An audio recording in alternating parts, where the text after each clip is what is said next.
Say it. What did she say? She said, my boy, I think someday you'll find a way to make your natural tendencies pay. You'll be a dentist. You have a talent for causing things. Hey! Son, be a dentist. People will pay you to be inhumane. Your temperament's wrong for the priesthood, and teaching would suit you still less. Son, be a dentist. You'll be a success. That was, of course, that wild and crazy guy, Steve Martin, as a nutty dentist in one of the many bizarre scenes from Little Shop of Horrors, a movie which gives new meaning to the word crazy. I'm Jeffrey Lyons.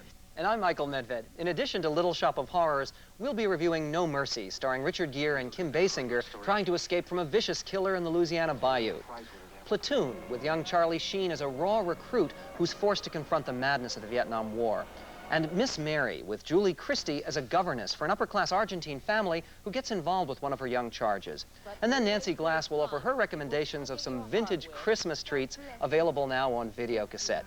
But first up, here's Jeffrey Lyons, that merciless critic, with his review of No Mercy. Michael, No Mercy is a chilling drama starring Richard Gere as Chicago detective Eddie Gillette, whose partner is murdered by a racketeer from New Orleans. Now, Eddie knows his first step in finding the killer is locating the killer's girl. And in this scene, in a grimy New Orleans nightclub, he finds his quarry.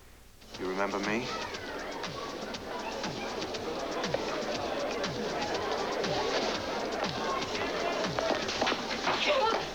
I just read you your rights. You're under arrest, lady.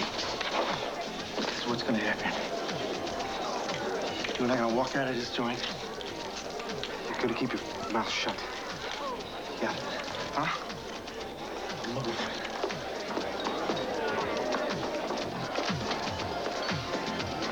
Gillette. Eddie Gillette. What? Eddie Gillette. Say it. Eddie Gillette.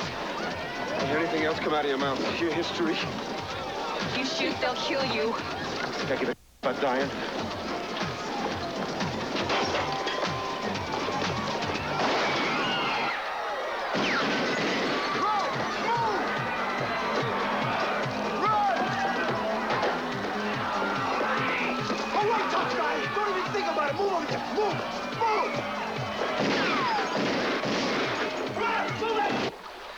Eddie, with Michelle in tow now, barely makes good his escape, and soon after that, they hide under a dock on the outskirts of town with the killer just a few feet away.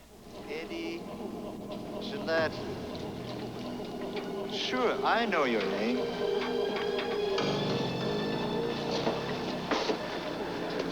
I'll make you a deal, Eddie Gillette.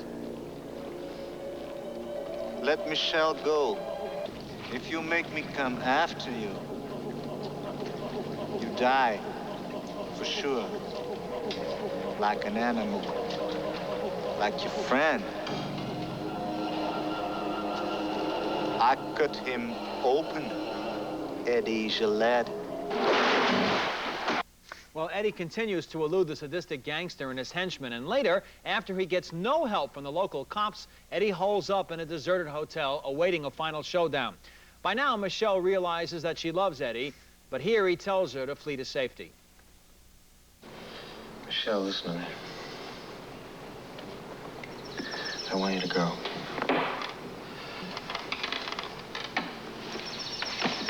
I'll be here soon. I want you to be happy by the time he comes. I'm staying with you. No, you're not. You're leaving. You're free. Michelle, go on. This is your chance. Get out of here. Eddie, you have to talk to me. You have to talk to me right now. Come on, at the time. We have to talk to me. Just talk to me. Just for a while, talk to me. You want to help me? No. Please, get out of here. I'm going. I won't let him kill you. Together we have a chance. I want a chance, Eddie. That's all I want. I love you. I want time. I don't care about you!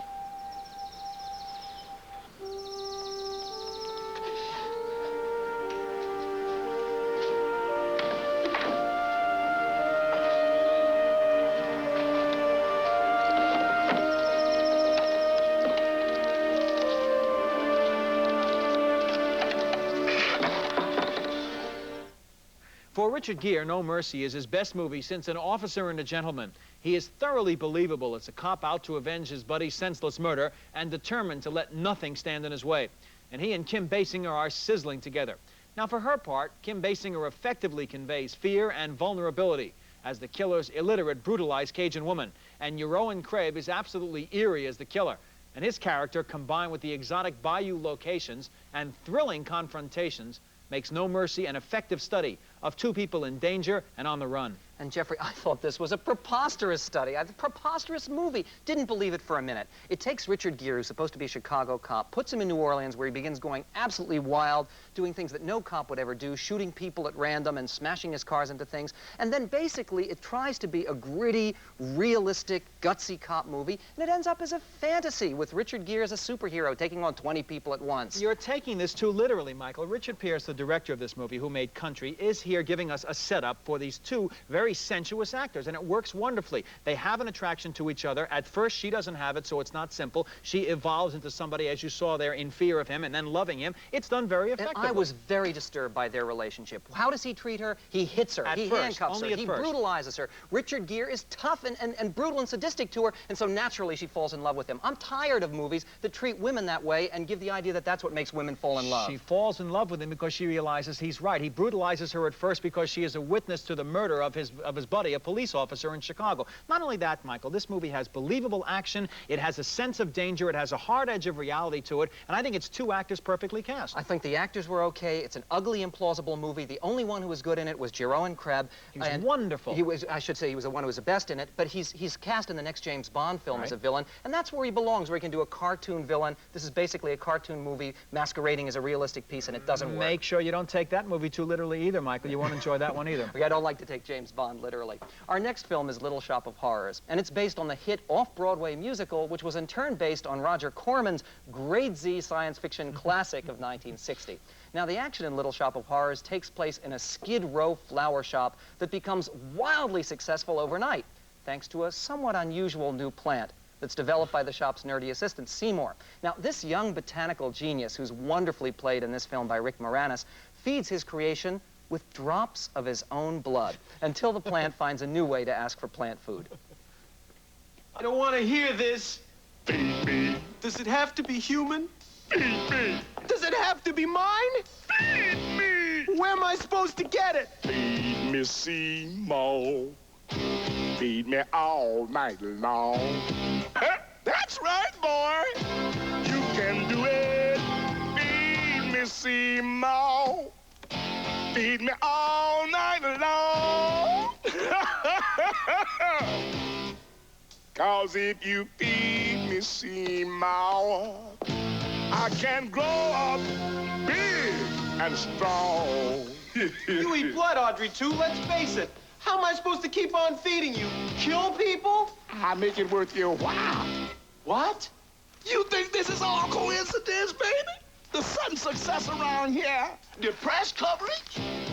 Look, you're a plant, an inanimate object. Does this look inanimate to you, punk? If I can talk and I can move, who's to say I can't do anything I want? Like what? Like deliver, pal. Like see you get everything your sacred, greasy, heart desires. Now, the voice of this very hip plant is provided by Levi Stubbs, who's one of the original Four Tops, and he is certainly one of these movie's terrific assets. And another big plus is Steve Martin, who's playing a sadistic biker and dentist. Now, there's an interesting combination, who's the boyfriend of the ditzy blonde who works at the flower shop. Now, since Rick Moranis has a crush on the same blonde, he decides that maybe Steve Martin ought to get together with this monster plant. Sorry, Doctor. Balls off the motorcycle! Clumsy, Doctor, clumsy, Doctor. Muscles my hair!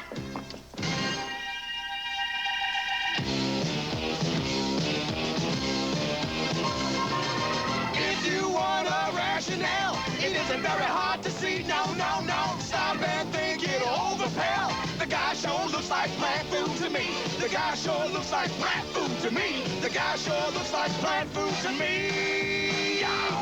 He's so nasty, treating her rough. Yeah, smacking her around and always talking so tough. You need blood, and he's got more than enough. I need blood, and he's got more than enough. You need blood, and he's got more than enough.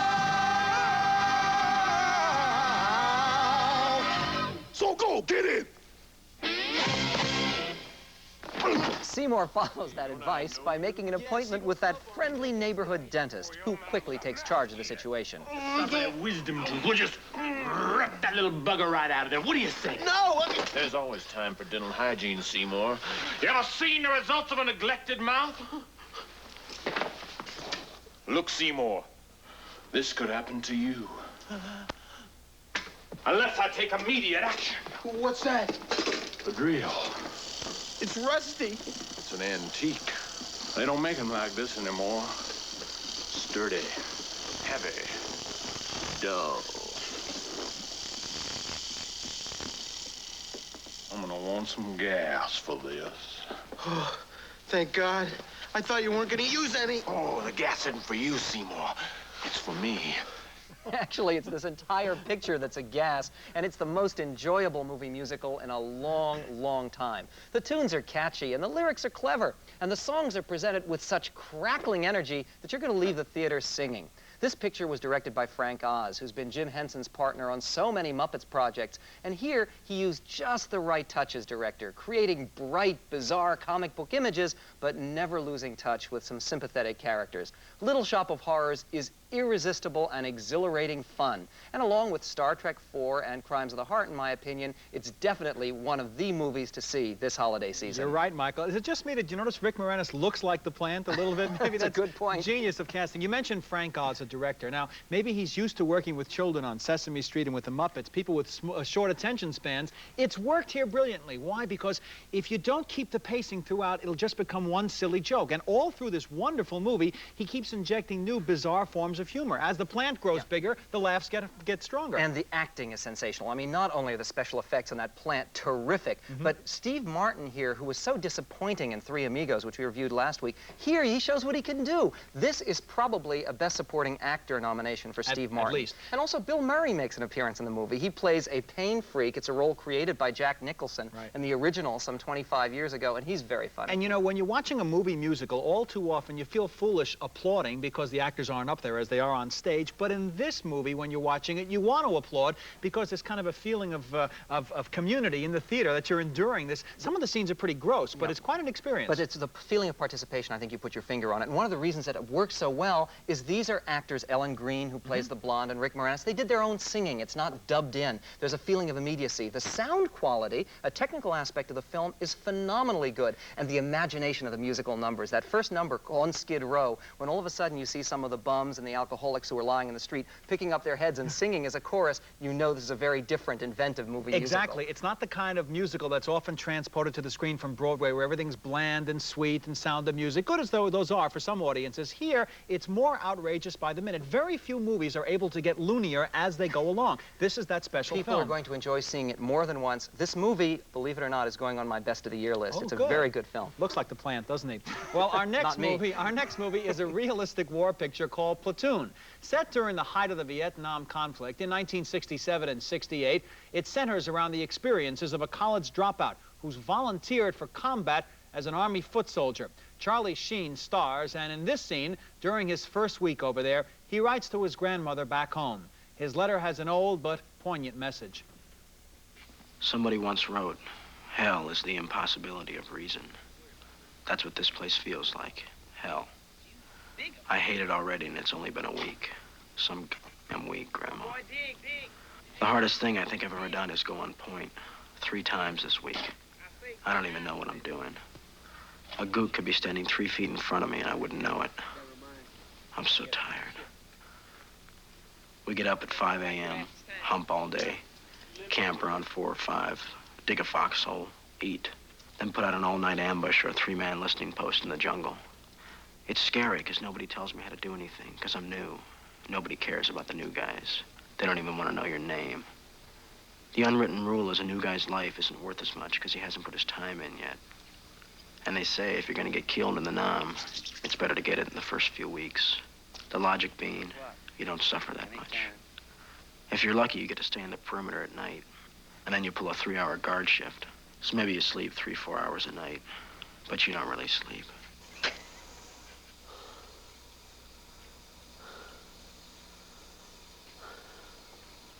I don't think I can keep this up for a year, Grandma.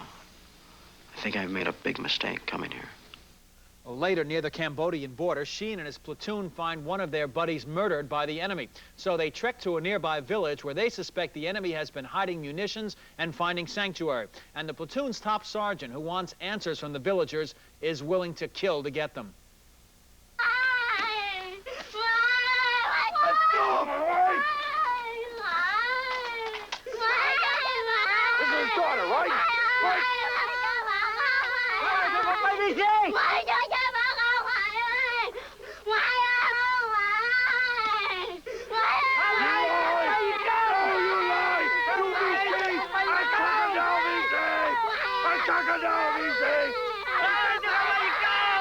Crocodile! Barnes! Barnes!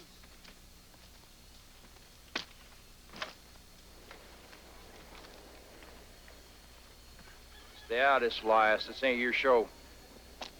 You ain't a firing squad, you piece of... Get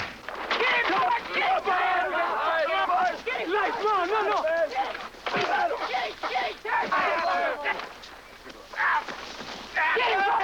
No!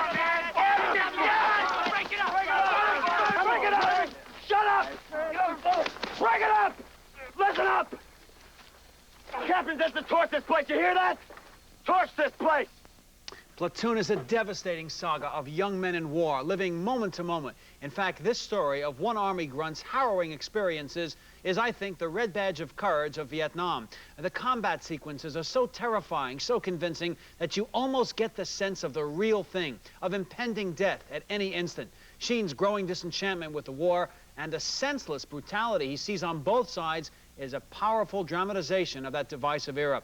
Platoon is a nightmare, but one of the most haunting films of the year. Jeffrey, I agree with you. This was a sensational film, and I was frankly surprised at how much I liked it, because it's written and directed by Oliver Stone, who earlier this year had done a film, Salvador, a film which I didn't care for at all, though I know you liked it much better.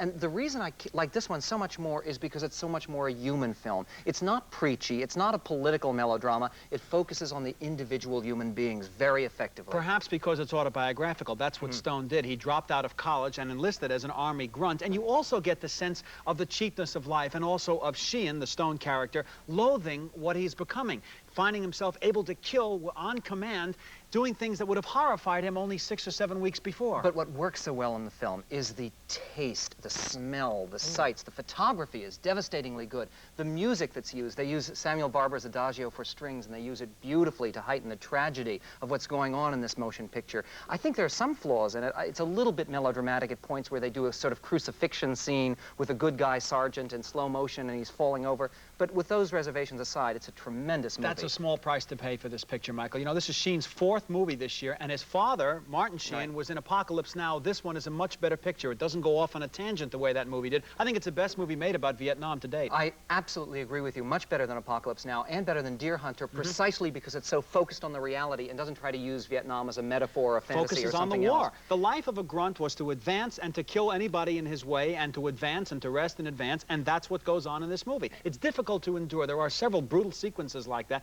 and a lot of wonderfully filmed combat sequences, but I will never look at another war picture again in quite the same way. Yeah. Incredible picture. Our next film, Miss Mary, stars Julie Christie as a British governess who goes to work for an upper crust family in Argentina in 1938. And in this scene, she meets the family members for the first time. Oh, lovely. Come and meet my mother-in-law. Mama Victoria. Mama Victoria. It's Miss Mary, the new governess. Oh, yes. Yes. Come and meet the children.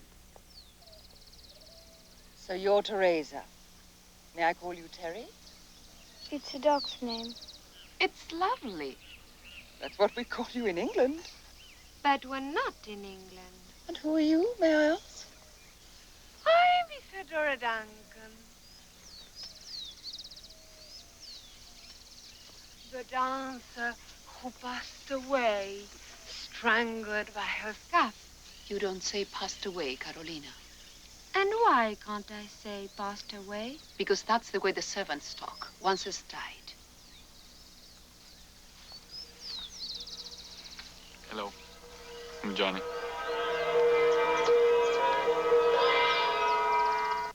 There are probably a couple of things you noticed about that particular scene. Number one, you probably noticed that Johnny, the oldest boy, shows an above-average interest in his new governess. But you probably also noticed the long, empty pauses between each line of dialogue and an insufferably slow pace in this movie that's going to drive you straight to the snack bar. Miss Mary was directed by Maria Luisa Bemberg, the fine Argentine movie maker who created the much-praised and hypnotic Camila. This time out, however, in trying to show that the upper classes lead dull, empty lives, she's created a dull, empty motion picture. Absolutely, Michael. At the beginning of this movie, there's an explanation about what went on in Argentina in the 30s. Yes, you hear all about General Uriburu, which everybody's waiting to hear. My favorite movie character. Now, what's interesting is it's potentially quite engrossing, but then they do nothing with that history. We're left there. It's in the background. You hear it on the radio, and there's no reason to set the movie there. Why tell us all that if you're not going to do anything with it? I think the idea they're trying to show that this upper-class decadence that they're portraying led to this political corruption, but you only hear about the political corruption through these crawls that appear on screen. You know, partially you could say it's an interesting movie because it comes in the backwash of the Falklands War, when there's so much Argentine resentment against England, and it shows how the upper classes were overly influenced by British culture and this British governance. But really, it's so slow. It's the kind of stuff that's better read. And the central character, the title player, in fact, Miss Mary, is somebody about whom we know absolutely nothing. She says she had a soldier boyfriend who didn't come back from the war. Of course, you can guess that. And outside of that, what drove her to spend her life halfway away from a world away from home? What kind of a person is it? It never gets into that. And not only that, Julie Christie, who's a wonderful actress, has been great in the past, does nothing with this role. She's supposed to show that this proper Victorian lady finally succumbs to the charms of a young man who's supposed to be 15 years old, but you don't see any change in her. You don't see it happening before your eyes. He also is too old. To make him look older, when it's told later on in time, they put a mustache on her. And the movie also constantly jumps back and forth 8 or 10 years. That just confuses you. You're too busy concentrating on what the people look like. That's one indication of trouble. There's another indication, too, which is it repeats lines. There's one line that's repeated 3 times where it says, "Do you think our family is crazy, or do we just have too much money?" Well, actually, both are true, and you'd have to be crazy to go pay money for this movie. I've asked that question about you, Michael. Oh, thank you, Jeffrey. I hope with a better answer. Now, so we agree that Miss Mary isn't exactly a holiday treat, but we can't ignore the spirit of the season entirely. So Nancy Glass has prepared a report on some of the best holiday movies, each one of them classics, that are now available for your family on video cassette. Nancy? 'Twas the week before Christmas at the video store. The kids came and asked for action galore. The man at the counter leaned down and said, "Check out these films for Christmas instead." The original Scrooge was made with real care, a warm-hearted film and great family fare. A vicious old miser is given his due, told do unto others as they would to you. He then learns his lesson and changes his ways, treats strangers like brothers. He doesn't delay. It's poignant, a bit scary, but always great fun. It will tug at your heart with, God blesses everyone. What's that you say? Too old or too sappy? How about some music? Would that make you happy? Let's add some dance by Crosby, Astaire, 2 nightclub hoofers, real devil-may-care. They each fall in love with a girl they adore. Did they know they'd fight for the same girl next door? Now, Crosby retires. Where does he begin? At a barn he turns into, the Holiday Inn. Each season is filled with old-fashioned fun. With songs by Berlin, you'll enjoy every one. What? Holiday songs you tend to dismiss? How could you ignore? I'm dreaming of a white Christmas. You kids are hard sell, but this one should do it. It's a Wonderful Life. It stars Jimmy Stewart. He plays George Bailey, an incredible guy who gives up his dreams so that others may try. He saves all his friends who are down on their luck. When the bank comes up empty, he gives them a buck. His honeymoon night, his plans just go flat. His friends try to help. He tips them his hat. He's loved by the town. He's tops on their list. But poor George just wishes he didn't exist. An angel from heaven who who knows of this bind intervenes for our George and changes his mind. He shows George how well he saved friends from strife. It's a fabulous movie. It's a wonderful life. So there, kids, you have it. 3 of the best. Go, watch some movies. Give your parents a rest. You'll enjoy these classics. They're all black and white. Happy holiday season, and to all, a good night. Terrific films. And you'll notice, Jeffrey, that she does say they're all in black and white. That's she right. is not recommending, nor would we, the colorized versions. Stay away from those. Only Scrooge would like those, Michael. Listen to Nancy. She'll put you in the know, and now it's time to get on with the show. That's Jeffrey. the only poem I'll do. Whoa. Summarizing now our opinions on the movies we reviewed this week with no poems involved, we disagree on No Mercy. Michael thought it was overdone and an implausible routine thriller. But I thought it was a brutal, realistic story and a major screen comeback for Richard Gere. But we agreed that Little Shop of Horrors about a carnivorous plant was delightful insanity, one of the most enjoyable movie musicals in years. And we both thought Platoon about the horrors of Vietnam was gripping and convincing, while Miss Mary, with Julie Christie as a British governess in Argentina, is a dull-mannered, indulgent film which goes absolutely nowhere. So join us next time when we'll review The Morning After, starring Jane Fonda as an alcoholic who needs the help of Jeff Bridges when she thinks she's being framed for murder. And Brighton Beach Memoirs, Neil Simon's story about a 15-year-old Brooklyn boy on the verge of discovering the opposite sex. So that's it for this week's Sneak Previews. I'm Michael Medved. And I'm Jeffrey Lyons. So until then, don't forget to save us the aisle seats. Coming up next, The Frugal Gourmet, followed at 1 by James Stewart in the Frank Capra classic, It's a Wonderful Life. Stay with us.